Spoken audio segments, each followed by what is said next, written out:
오늘 함께 나눌 말씀 봉독하도록 하겠습니다. 민수기 9장입니다. 민수기 9장 1절에서 14절. 네. 저와 여러분이 한 절씩 교독하도록 하겠습니다. 애굽 땅에서 나온 다음 해 첫째 달에 여호와께서 시내 광야에서 모세에게 말씀하여 이르시되 이스라엘 자손에게 유월절을 그 정한 기일에 지키게 하라. 그 정한 기일 곧 이달 14째 날 해질 때에 너희는 그것을 지키되 그 모든 율례와 그 모든 규례대로 지킬지니라.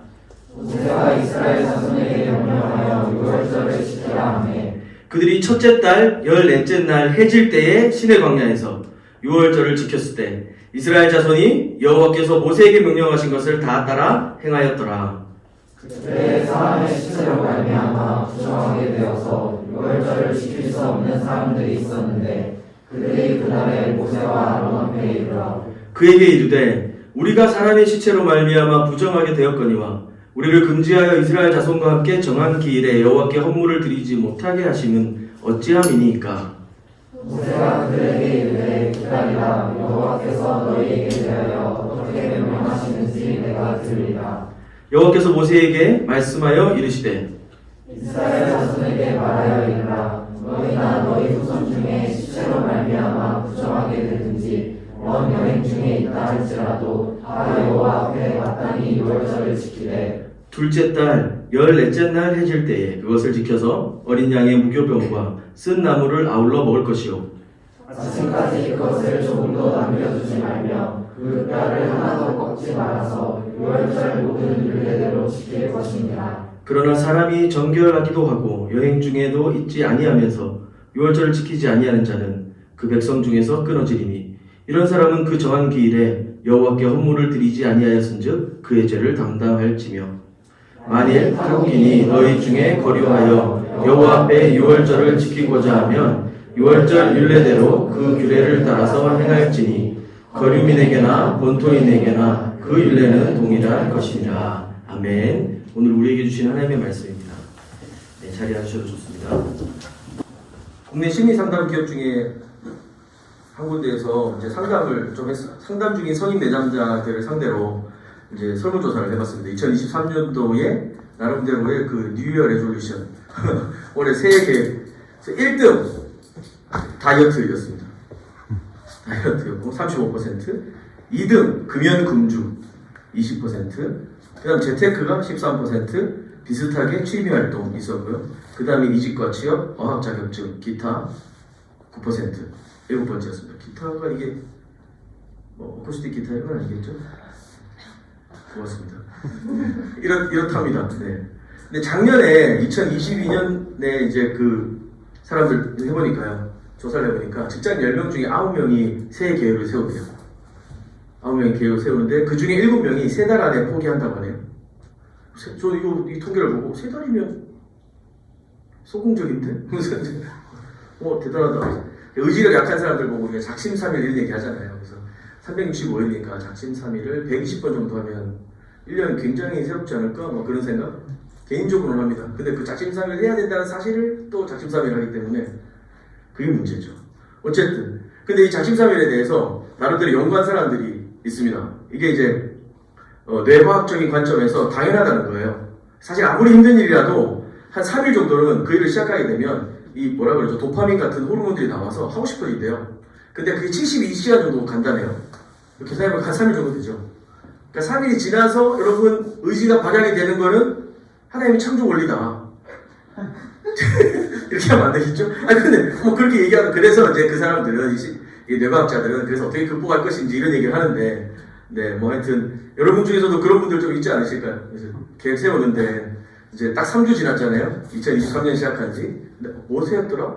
다이어리 첫 번째 장을 안 펼쳐보고 있는 분들도 계실 거고 저처럼 이제 구정 때 계획 세워야지 했는데 아직 안 세우신 분들도 있을 것 같고요. 우리나라 새해가 2번이잖아요. 늘. 그래서 이렇게 세컨 찬스가 있습니다. 여러분. 그러니까 오늘이 설날이니까 오늘 예배가 끝나면 또 가서 기도하고 또 하나님 앞에서 내가 좀 이런 삶을 살아보고 싶습니다. 그리고 좀 도전해보고 나를 변화시켜보고 싶습니다. 더 성장하고 싶습니다. 지금 내가 원하는 것이 정말 이런 겁니다. 지금 더 깊이 하고 싶습니다. 뭐 다 좋습니다. 이제 그런 결심들과 계획들도 세워보면 좋겠다는 생각이 듭니다. 자, 옆 사람한테 포기하지 마. 격려해 주세요. 포기하지 마. 포기하지 마를 포기하신 분들이 있네요. 자, 오늘 민수기 이제 마지막 할 겁니다. 이번 주에 매일 성경이 아마 마태복음 큐티 본문이 시작했을 거고요. 민수기를 할 겁니다. 10장까지 딱 합니다. 이제 한 3번 정도? 오늘 한 3번 정도 되죠. 그래서 대충은 기억하실 것 같은데, 민수기의 첫 번째 단락, 1장에서 10장까지는 광야 여행을 위한 준비라고 했습니다. 오늘 본문은 9장이니까 그 진군 준비의 가장 마지막 지역이 되겠죠. 이 6월절 이야기를 좀 다루고 있습니다. 그래서 민수기 1장에서 8장까지 보면 이런 내용이죠. 광야로 진군하기 전에 이제 보통 뭐 상식적으로 진군하기 전에 준비해야 되는 것들이 뭐가 있을까? 지난주에 그런 얘기 좀 했었는데, 그런 생필품들이나 뭐 전략이나 이런 것들이 아니라 어떤 무기 이런 것들이 아니라 하나님은 자기 백성들을 계수하시고 진영을 편성하시고 리더들을 세우시고 회막 중심으로 진영을 꾸리시고 그 성막을 섬길 사람들 레위인들을 세우시고 나세린들 규례를 주시고, 이게 1장에서 8장까지 이야기입니다. 진군을 준비하면서 내내 집중해서 했던 일들이죠.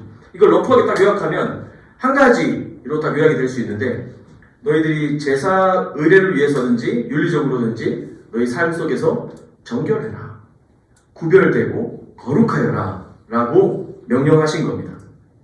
마틴 로이드 존스 목사님은 이 하나님 부흥, 하나님의 임재, 하나님과의 동행을 원하는 사람에게 첫 번째 관심은 하나님이 거룩하시다라고 하는 것을 기억하는 거라고 했습니다.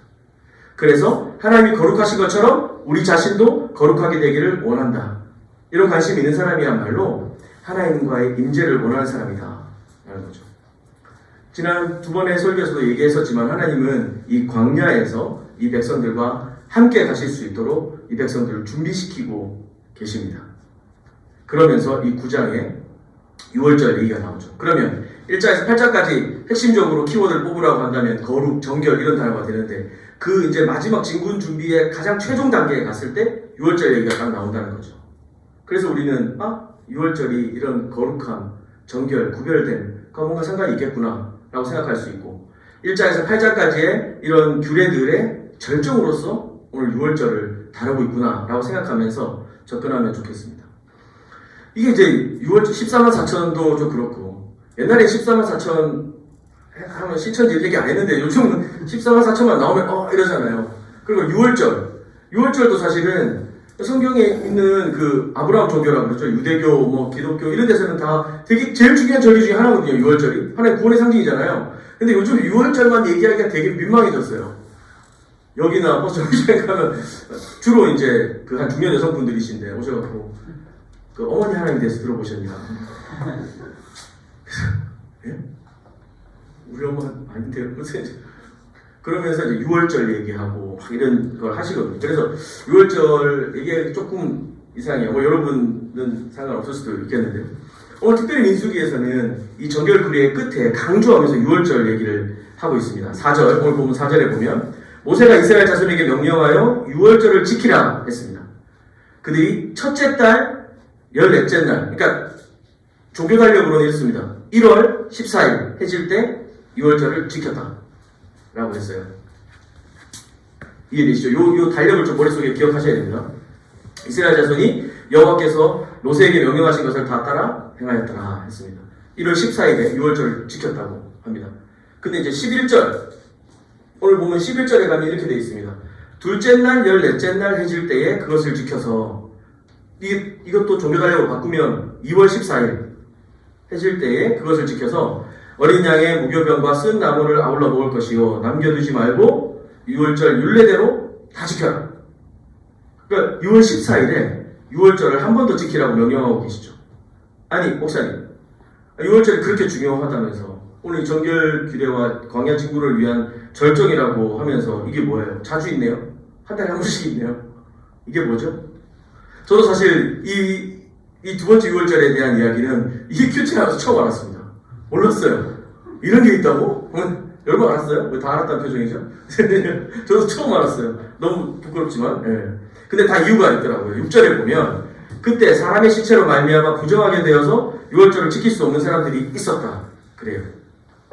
그리고 거기 13절에 보면 13절에 보면 사람이 정결하기도 하고 그 다음에 여행 중에도 잊지 아니하면서 유월절을 지키지 않는 자. 아마 첫 번째 유월절 때 어떤 사람들은 어떤 이유에서인지 이 제사에 유월절에 나갈 수 없는 부정한 상태였거나 뭐 이럴 수 있죠. 부모님 돌아가셨거나 그죠? 아니면 우연히 부지구식간에 지나가면서 시체를 뭐 스쳤거나 광야에서 뭐 그런 일이 있을 수 있는지 잘 모르겠지만 또 멀리 뭐 사냥이나 뭐 출타가 있었거나 이런 상황이 있어서 1월 14일 첫 번째가 아니죠. 정해진 유월절을 지키지 못했던 사람들이 있었던 것 같아요.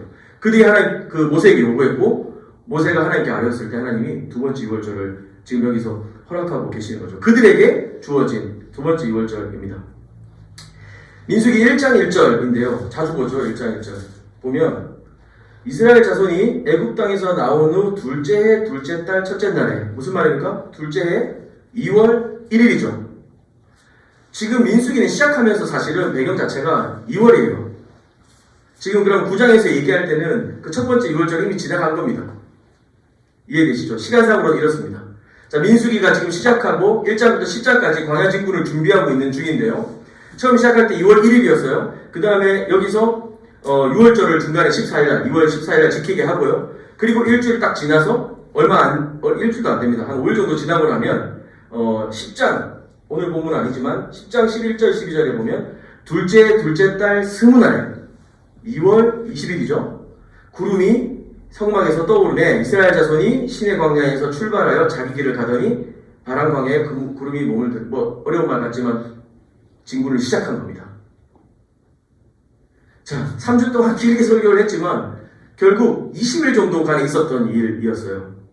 이 사람들은 시내 광야에서 1년 동안 이제 머무르면서 이제 율법을 받고 그리고 와서 거기에서 이제 애국을 떠나온 지 한 1년 정도 됐고 그 다음 해가 된 정도입니다. 그리고 중요한 이 언약의 땅을 가기 위한 광야 진군을 준비하고 있는 중이었어요. 그들에게 많은 시간이 주어지지 않았던 것 같습니다. 한 20일 정도의 시간이었는데 그 기간 내내 이 사람들은 유월절과 정결, 거룩과 구분된 삶에 대한 요구를 하나님으로부터 집중해서 받았던 거죠. 제가 그 주일날 교회 오려면 새벽에 이제 6시에 일어난단 말이에요. 새벽 6시는 새벽은 아니죠. 근데 어쨌든 저에겐 되게 이른 시간인데 전날 가방을 다 싸놔요. 아이패드도. 그러니까 어느 정도냐면 아이패드를 컴퓨터에, 가방에 꽂아놓고 케이블 꽂아서 충전하고 까볼까봐. 꽂아놓고 핸드폰도 누웠다가 나 맞췄나? 다시 막 확인하고 몇 번을 그러거든요. 그러면서 이제 막 기타도 챙기고 이렇게 다 챙겨놓고 한단 말이죠. 너무나게 전날 당연하게 다 챙겨놨었어요. 옷도 양말까지 다 준비해서 허리띠까지 다 준비해놓고 준비된 집인데 기타를 다시 챙깁니다. 트렁크에 넣었으면 또 다시 넣었나? 주하나 기타 있나 봐봐. 항상 한 번 더 물어봐요. 그러니까 중요하거든요. 다른 거는 좀 까먹어도 괜찮아요. 허리띠 빼먹고 온 날 있습니다. 그래서 화제가 계속 내려가는 거예요. 그래서 아내가 어젯밤에는 허리띠 꼭 챙기세요. 왜? 지난주에 미안합니다. 똥사까지 봤군요. 하면서 이제 화제가 너무 내려가서 그리고 뭐 까먹을 반지도 빼먹을 때 가끔 있고요. 뭐 애플워치도 빼먹을 수 있는데 기타는 빼먹으면 안 돼요. 제가 꼭 챙겨야 되거든요.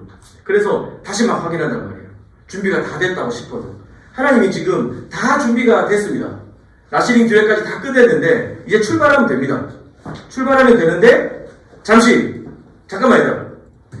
6월절 못 지킨 사람들 다 하고 가자. 이렇게 얘기하시는 거죠. 사실 2월 1일날 시작된 이들의 진군 준비는 내내 정결과 거룩. 왜? 하나님 임재와 동행 때문에. 계속 이게 반복돼서 강조했습니다. 아주 디테일하게 진영의 각도와 구성부터 그리고 거기에 섬기는 사람들의 규례와 의무적인 행동들까지도 다 그렇게 해놓고도 주님은 다시 한번 그 얼마 없는 시간을 쪼개서 힘주어서 얘기하시는 겁니다. 1월 14일날 6월절 기억하지? 그거 그대로 똑같이 할 건데 2월 14일날 이번 달 14일에 너희가 똑같이 지켜라. 그리고 이때 너네가 부정하게 되거나 멀리 떠나지 않았는데도 불구하고 6월절을 거절하면 이 백성에서 끊어질 것이다. 사실 6월절 얘기할 때마다 나오는 얘기거든요. 동일하게 이야기합니다. 두 번째 기회를 줄 테니까 꼭 지켜라. 그리고 행진 시작. 이렇게 하시는 겁니다. 우리가 이제 이 6월절을 조금만 더 자세히 보고 싶은데 창세기, 출애굽기, 레위기, 민수기, 신명기 5개를 펜타투 이제 5세5경이라고 합니다. 지금 우리는 5개의 갈라진 책으로 알고 있지만 사실은 뭐 예전엔 두루마기 이렇게 쭉 다 같이 있었을 거 아니에요? 모세오경이 그래서 되게 두껍고 힘들었어요. 그래서 이걸 뭐 사람들이 이제 되게 거창하고 크게 생각했던 것 같아요. 이 오경 자체를. 어쨌든 분량도 그렇고요. 근데 이 구조 안에서 보면요. 우리가 지금 민수기만 보고 있으니까 민수기 이야기만 보이는데 6월절, 첫 번째 6월절을 언제 지킨지 아십니까, 여러분? 첫 번째 6월절. 성경에 등장하는 첫 번째 6월절. 좀 생각해보면 맞출 수 있습니다. 첫 번째 6월절.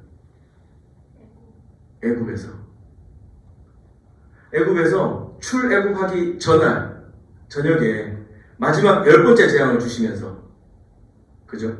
하나님이 명령하십니다. 어린 양의 피를 문설주에 바르라. 내가 패스오버 할 것이다. 파스하다 할 것이다. 넘어갈 것이다. 그리고 그날 그들은 6월절로 지켰습니다. 왜 6월절이 중요한지 우리가 모티브를 조금 얻을 수 있겠죠. 애굽에서 이 출애굽할 때 6월절 사건은 딱 연결이 되어 있습니다. 첫 번째 6월절을 지키죠, 거기서. 그리고 그들은 광야에 나와서 무교절을 지킵니다. 무교병과 쓴나물 같은 거 먹으면서 광야 생활을 기억하고 하나님 공급하신 은혜들을 생각하고 기억하게 합니다. 그 무교절을 지키고 나면 하나님께서 구름기둥, 불기둥을 주셔서 인도하십니다. 출애굽을 보면 이 얘기가 나옵니다. 구름기둥과 불기둥은 명백하죠. 하나님의 임재와 동행하심, 보호하심, 하나님이 함께 하신다. 이런 거죠. 6월절을 지키고 이제 그런 일이 일어납니다. 그러고 나서 그 구름기둥, 불기둥 따라가면서 어떤 일이 일어납니까? 홍해를 건너죠.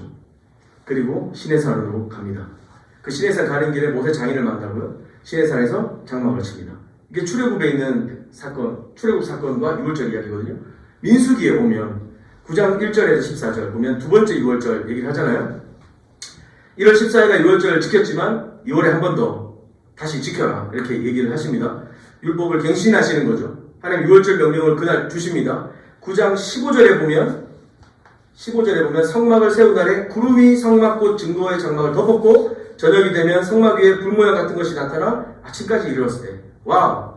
출애굽 사건에 똑같은 패턴이 이루어지고 있습니다.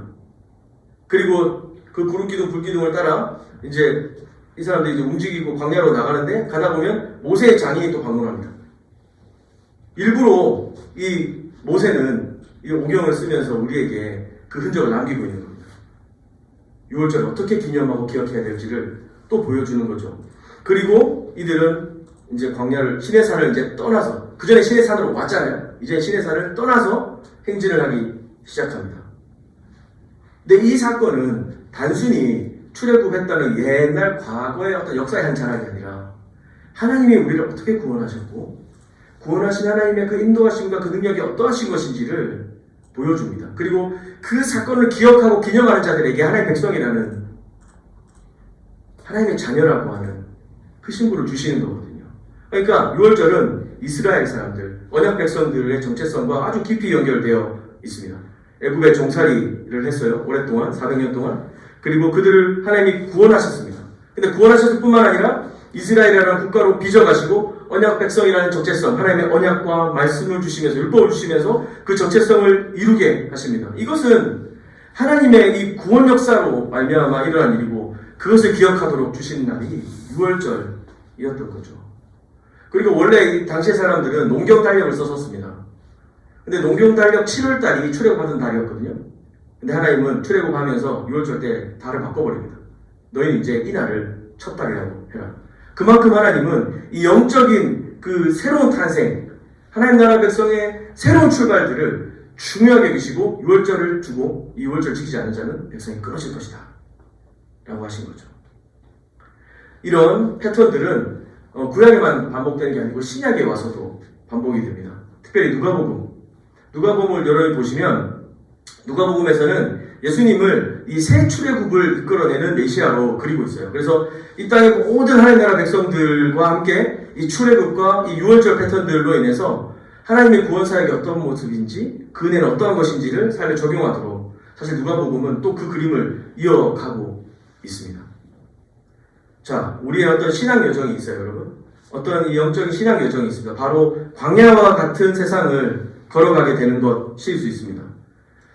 지난번에도 얘기했지만 광야는 부정적인 이미지도 있지만 긍정적인 이미지도 있습니다. 하나님 역사하시고 말씀하시고 은혜 주시고 인도하시고 경험할 수 있는 현장이 되기도 하기 때문이죠. 우리는 우리 삶을 힘들고 어렵고 갈 바를 알지 못하고 방향도 모르기 때문에 광야 같다고 생각할 때가 있지만 오히려 그때 우리는 하나님을 더 깊이 경험할 수 있는 기회라는 생각을 할 수 있어야 됩니다. 성경은 우리에게 그걸 도전합니다. 그러면서 우리에게 그 출발을 유월절, 그리고 그 유월절을 통해서 하나님께서 우리를 위해 우리 삶 속에 구름기둥, 불기둥을 허락하시고 우리를 인도하시며 홍해를 건너게 하시고 광야를 건너게 하시고, 이것이 성경에 있었던 과거의 사건이 아니라 오늘 저와 여러분에게 그대로 이 구원과 이 성화와 그 완성의 과정들을 향하여서 일어날 패턴이라는 위로와 격려와 확신을 주는 겁니다.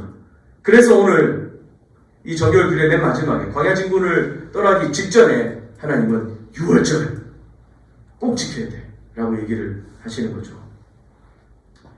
이방인들도 있었고요. 두 번째 유월절 규례 자세히 보시면 만일 14절입니다. 만일 타국인이 너희 중에 거류하여 여호와 앞에 유월절을 지키고자 하면 거류민에게나 본토인에게나 율례는 같다 라고 합니다. 사실 이 유월절이라고 하는 것은 그 본질 자체가 배타적이지 않습니다. 오히려 하나님의 은혜가 무엇인지, 하나님의 백성이 되는 것은 무엇인지를 굉장히 강하게 보여주고 있는 거죠. 그리고 1월 14일 그 첫 정해진 유월절날 부모님이 돌아가셨든지 아까 말한 대로 멀리 출타했든지 여러 이유로 유월절에 참여할 수 없었던 사람들은 그 율례대로 그 이스라엘 백성 중에서 끊어져야 되는데, 그죠? 근데 하나님이 그 끊어지리라 하신 말씀을 번복하시면서 오케이 2월 14일 한 번 더 하시는 겁니다. 성경의 하나님은 영원히 자신의 작정과 계획을 바꾸시지 않는 분이시고 영원히 신실하시고 그분의 계획을 누구도 변동시킬 수 없다고 우리는 알고 있죠. 근데 구약성경에 특별히 하나님께서 마음을 바꾸신 장면이 몇 장면 등장하거든요. 근데 그 이유는 간단합니다. 우리를 구원하시고자 할 때 하나님은 자신의 하나님 되심도 저버리실 수 있는 분이셨습니다. 자신이 정했던 규례와 원칙까지도 바꾸면서 자기 백성을 초대하고 부르시는 분이셨다는 거죠. 그들에게 특별한 날짜 2월 14일 두 번째 유월절을 주시는 겁니다. 그래서 저는 이 두 번째 유월절을 생각할 때 하나님의 은혜를 떼놓고 생각할 수가 없겠다. 우리는 율법, 절기 이렇게 하면 굉장히 좀 답답하지 않습니까? 이거 언제 다 지키지? 100% 지킬 수 있는 사람이 있을까? 어차피 못 지키는 거 아니야? 이제 예수님 시대로 왔으니까 우리는 이제 율법을 완성시키신 예수님 때문에 더 이상 이 율법은 우리가 상관없지 않을까? 네, 실제로 이 문법적으로 써있는 조항대로 우리가 다 지킬 필요는 없지만 예수 그리스도 안에 율법들이 어떻게 성취됐고 어떻게 완성됐는지 그 의미가 무엇인지 우리가 좀 생각해 볼 필요가 있습니다. 하나님은 그 구원하시는 데 있어서 그분의 열정을 절대 바꾸시지 않기 때문에 그렇죠. 이 유월절은 예수님하고도 굉장히 잘 연결되어 있습니다. 이 구약의 유월절의 이 절정, 이것은 예수님의 구속사역을 이렇게 예표하고 있습니다. 우리는 유월절을 1000번 만모를 줘도 그 유월절 규례를 100% 지킬 수 없는 사람들입니다. 그 어떤 것도 다 지킬 수 없는 존재이죠. 누가 100%라고 얘기할 수 있겠어요? 그러나 우리를 위해서 100% 완전한 제사를 지내신 분이 있으십니다. 여전히 우리는 죄인이고 우리가 하나님 앞에 나와 예배하는 그 순간에도 우리는 두 마음이 싸울 때도 있고 우리 육신이 이기지 못해서 넘어지고 낭망할 때가 많습니다. 수없이 결단하고 결심하고 결정하지만 그것이 이루어지지 않고 처음에는 자책하다가 시간이 지나면 하나님을 부정하는 데까지 이르는 사람들이 너무나 많음에도 불구하고 그런 그들을 버리시고자 작정하시는 것이 아니라 그분은 구원하시기 위해서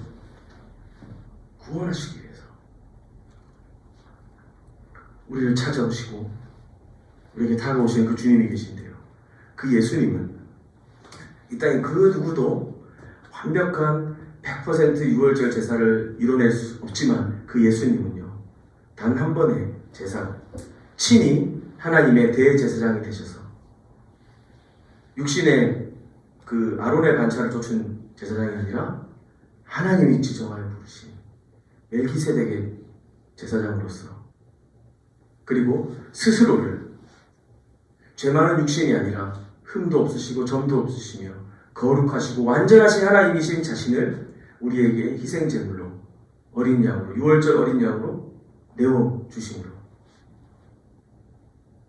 이 놀라운 이 죄와 이 구원이라고 하는 이 모순 속에서 그분은 하나님의 이 구원 계획을 십자가에서 완성시키십니다. 우리가 그분을 통해 그분과 함께 이제 우리는 하나님의 구원의 계획 안으로 들어가는 것이고 완전한 유월절 제사를 경험할 수 있게 되는 겁니다. 죄와 사망의 권세가 우리 집 문턱을 넘지 못합니다. 죄와 사망의 권세가 우리를 넘어뜨릴 수가 없습니다. 그 집안에 우리는 여전히 형편없는 죄인이고 연약하지만 우리는 믿기 때문이죠. 우리 예수 그리스도의 십자가의 보혈이 우리를 속죄하였고 속량하였고 우리를 구원했다는 사실을 말입니다.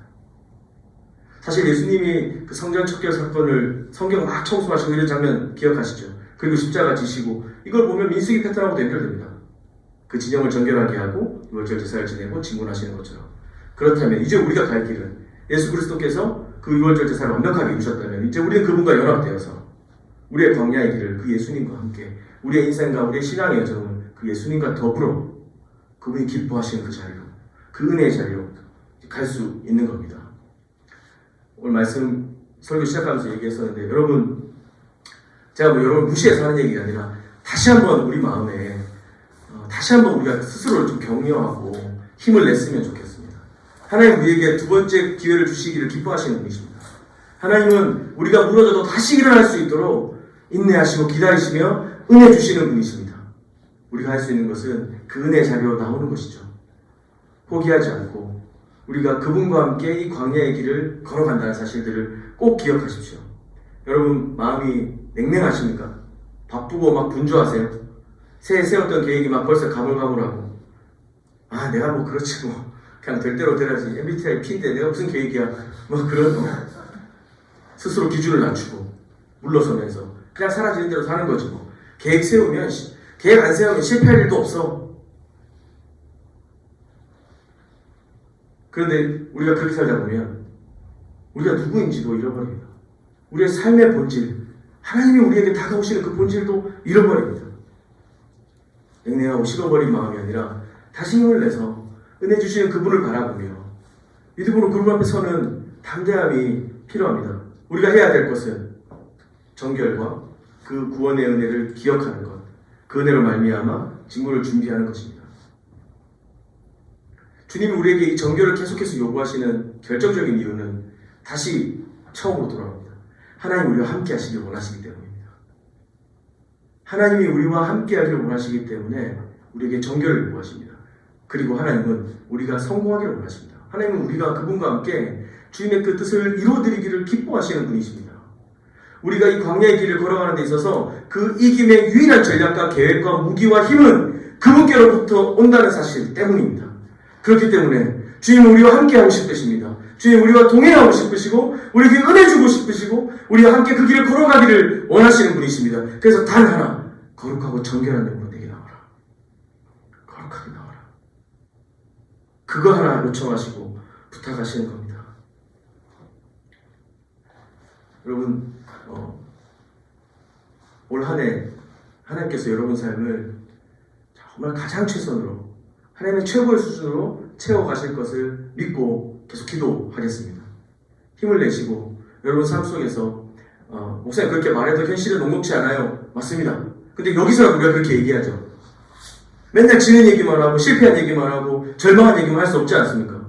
끝내 이를 이기게 하시고 구원의 자리로 인도하실 그분을 믿기 때문에 우리가 그 조금이라도 신뢰하기 때문에 주님께 나오는 거 아니겠습니까? 그러나 저는 그 작은 믿음이 하나님께서 어떻게 우리를 광야를 건너게 하시는가를 보게 하는 믿음이라는 사실을 믿기 때문에 여러분 격려하고 여러분 다시 한번 힘을 냈으면 좋겠습니다. 두 번째 기회를 놓치지 마시고 우리를 대신하여 유월절 어린 양 대신 예수 그리스도의 피로 말미암아 그와 동행하고 그 말씀을 따르는 삶으로 주님이 우리에게 허락하신 이 두 번째 유월절을 통하여서 세상이 주는 명예나 권력이나 물질이나 이런 것들로 우리가 얻을 수 있는 평안이 아니라 유월절 그 구원의 감격을 매일매일 우리 삶에 누리며 주님과 함께 그 은혜를 붙잡고 살아가고 걸어가면 좋겠습니다.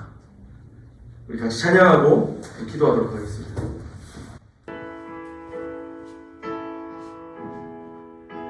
지극히 높은 주님의 나 지성소로 들어갑니다. 세상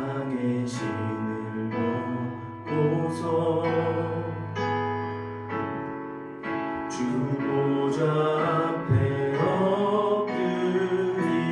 엎드리니 내 주를 향한 사랑과 그 신뢰가 사그러져 갈 때 하늘로부터 이곳에 장막이 덮이네. 이곳을 덮으소서. 이곳을 덮으소서. 이곳을 비추소서. 내 안에 무너졌던 모든 소망 다 회복하리. 이곳을 지나소서. 이곳을 만지소서.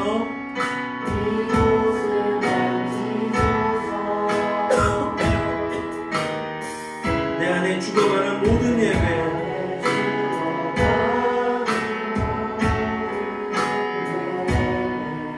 다 살아나리라. 우리 한번 더 처음부터 다시 고백하겠습니다. 지극히 높은 주님의 나 지성소로 들어갑니다. 세상의 짐을 덮고서 주 보좌 앞에 엎드리니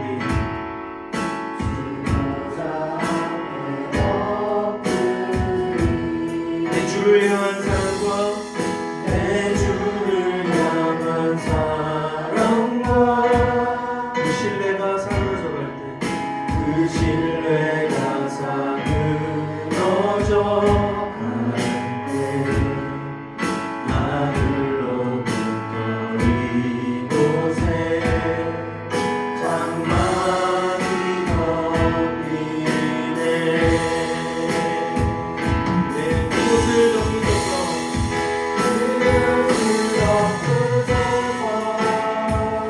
이곳을 비추소서. 이곳을 비추소서. 내 안에 무너졌던 모든 소망 다 회복하리. 이곳을 지나소서. 지나소서. 이곳을 만지소서. 이곳을 만지소서. 내 안에 죽어가는 모든 예배 다 살아. 한 번 더 고백합시다. 이곳을 덮으소서. 이곳을 덮으소서. 이곳을 비추소서. 이곳을 비추소서. 내 안에 무너졌던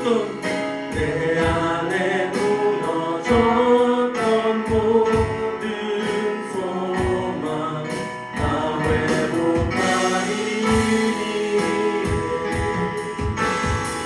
이곳을 지나소서. 이곳을 만지소서. 이곳을 만지소서. 내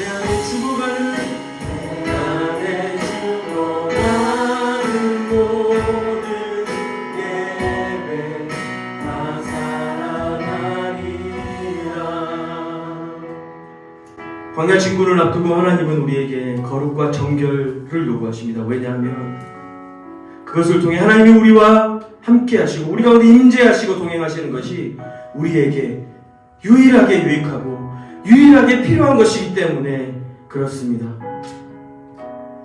하나님의 동행과 임재 없이는 그 주어지는 약속의 땅, 그 과정 다 의미 없다는 겁니다. 거룩이란 행동의 관점이 아니라 자기 중심의 삶에서 돌이키는 것이라고 했습니다. 또 어떤 신학자는 거룩이란 자아를 죽이는 것이다 라고 얘기했습니다. 모세는 함께 하신 하나님이 없이는 어떤 성취도 의미 없다고 말했습니다. 반대로 말하면 여전히 죄 많고 거룩하지 못한 저와 여러분이지만 하나님 없이는 아무 의미가 없습니다. 여러분, 자기 자신을 버리고 하나님 없이는 살 수 없다라고 하는 것, 그 태도에서 우리는 거룩을 배우게 됩니다. 거룩이란 자기 중심적인 삶을 돌이켜서 하나님 한 분만을 구하는 삶인 겁니다. 주님 우리에게 그 정결을 간절히 요구하십니다. 두 번째 유월절을 통해 새로운 은혜를 우리에게 허락하여 주시며 내게로 나오라, 내게로 나오라 요청하십니다. 이것은 의무가 아니라 하나님의 은혜이고 축복입니다. 우리와 함께 하시기 위해서, 거룩하신 하나님께서 저와 여러분과 같은 죄인들과 함께 하시기 위해서 두 번째 유월절을 허락하십니다. 우리의 거룩을 향한 하나님의 열정이고 은혜입니다. 우리가 같이 한번 기도할 때요, 하나님 주신 은혜에 합당한 삶으로 우리를 거룩하고 정결한 삶으로 이끌어 주시옵소서. 나를 죽이고 주님 한 분만을 구하는 삶으로 우리를 인도하여 주시옵소서. 우리가 그렇게 결단하며 주님 앞에 나아갔으면 좋겠습니다. 함께 기도하겠습니다. 거룩하신 하나님 아버지, 주님의 그 정결하심과 정직하심과 하나님의 그 무한하시고 하나님의 엄분명하신 주님의 놀라우신 존재와 자신을 생각하며 하나님 당신이 우리에게 유일하게 소망이 되시고 생명이 되시고 기쁨이 되시면서 고백합니다. 하나님 광야의 길 가운데 형편없이 길을 잃어버리고 하나님을 무시하고 그 삶을 떠나 우리가 무엇이 중요한지 알지 못한 채로 세상의 것과 세상의 목속에 마음을 빼앗겨버린 우리들이 시간 주님 앞에 다시 나오며 만만치 않은 광야의 삶이지만 주님 우리를 기억하여 주셔서 우리에게 허락하여 주신 두 번째 유월절을 기억하며 주님 우리를 부르시고 주시는 은혜 간절히 매달리며 서기를 원합니다. 주님 우리와 함께하여 주시옵소서. 주님 우리 가운데 있게하여 주시옵소서. 우리 안에 무너졌던 모든 소망들을 회복시켜 주시옵소서. 내 안에 죽어가는 모든 계획들을 회복시켜 주시옵소서.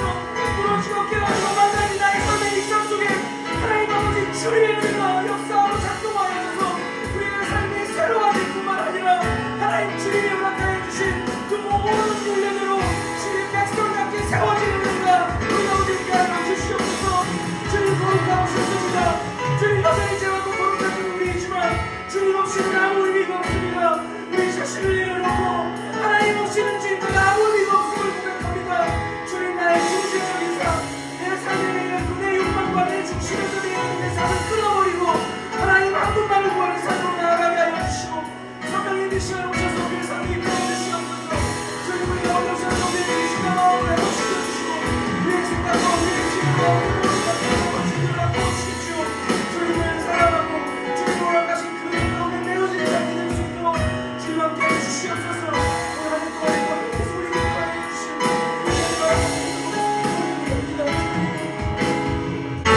한 번 더 기도할 때 다시 한번 여러분 자신을 위해서 좀 기도하면 좋겠는데, 여러분 우리가 입으로만이 아니라 우리의 삶을 다하여서 하나님의 증거가 되는 삶이 되고 싶습니다. 광야에서 이스라엘 백성들이 광야 40년 동안에 그들이 아무것도 안 하고 그냥 그들에게 시험만 당한 것이 아닙니다. 온 열방이 그들을 주목했습니다. 여호와를 따르는 백성들의 삶의 모습이 어떠한지 그들이 보았습니다. 그들을 보게 하였습니다. 우리 또한 이 광야 같은 삶 속에서 여러분이 어떤 결정을 내리는지, 어떤 삶을 선택하는지, 여러분의 태도와 삶에 대한 자세들이 하나님이 어떤 분이신지를 드러내는 놀라운 통로가 된다는 사실을 기억하십시오. 주님이 우리의 그 광야 친구 가운데 왜 우리와 함께하기를 원하시는지 아십니까 여러분? 그분이 아니면 우리에게는 아무것도 얻을 수 있는 것이 없기 때문입니다.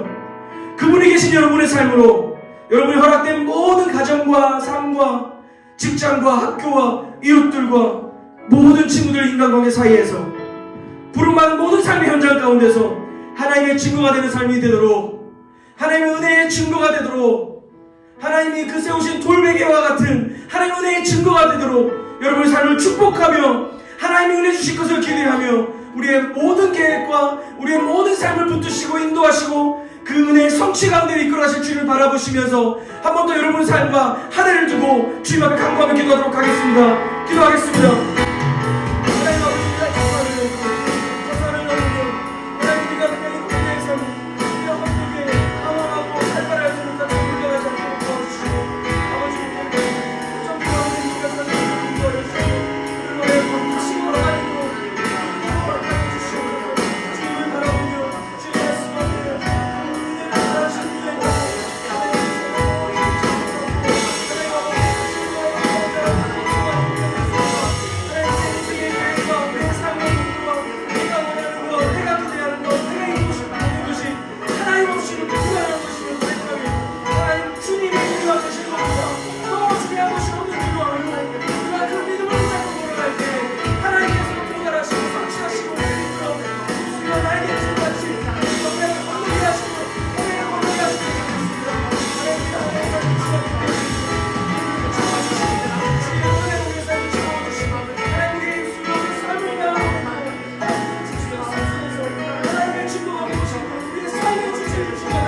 우린 또 넘어지고 또 연약하여서 실패할 수 있지만 우리에게 두 번째 은혜 주시기를 기뻐하시는 주님을 신뢰하며 우리가 다시 걸어갈 힘을 얻습니다.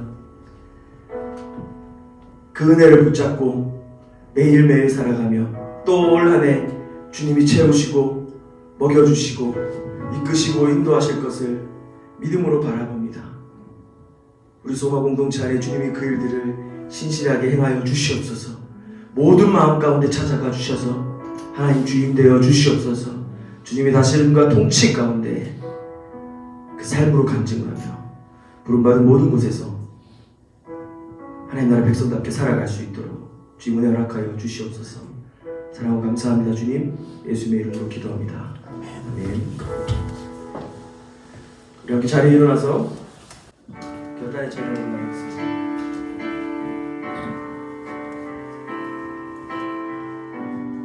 하늘에 계신 아버지, 하늘에 계신 아버지, 그 크신 사랑은 가득 차고도 넘쳐 이곳에 흘러 내리네. 우리는 그 사랑을 받아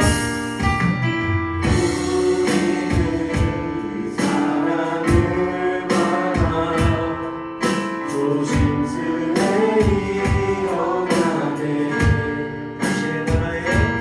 당신의 나라에 살아갈 이웃들을 위해. 아버지의 사랑으로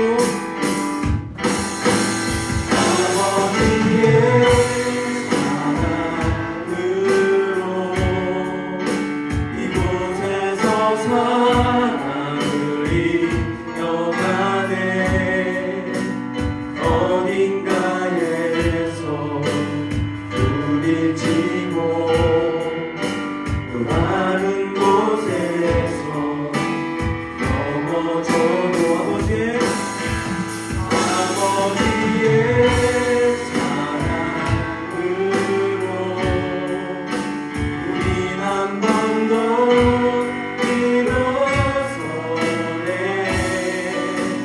하늘의 마음이 닿을 수 있도록 그 사랑이 이곳에 온전히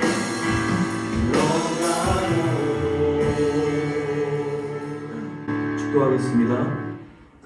이제는 우리 주 예수 그리스도의 은혜와 하나님 아버지의 다함없으신 사랑과 늘 동행하시는 성령님의 교통하심이 주님 우리에게 두 번째 허락하시는 유월절을 믿음으로 붙잡으며 그 은혜 가운데 회복하고 다시 일어서서 주님 바라보고 신뢰하며 구름기둥 불기둥 따라가는 그 한 해를 누리게 될 이곳 가운데 모인 소마 대청 한 사람 한 사람에게 항상 함께 있을지어다.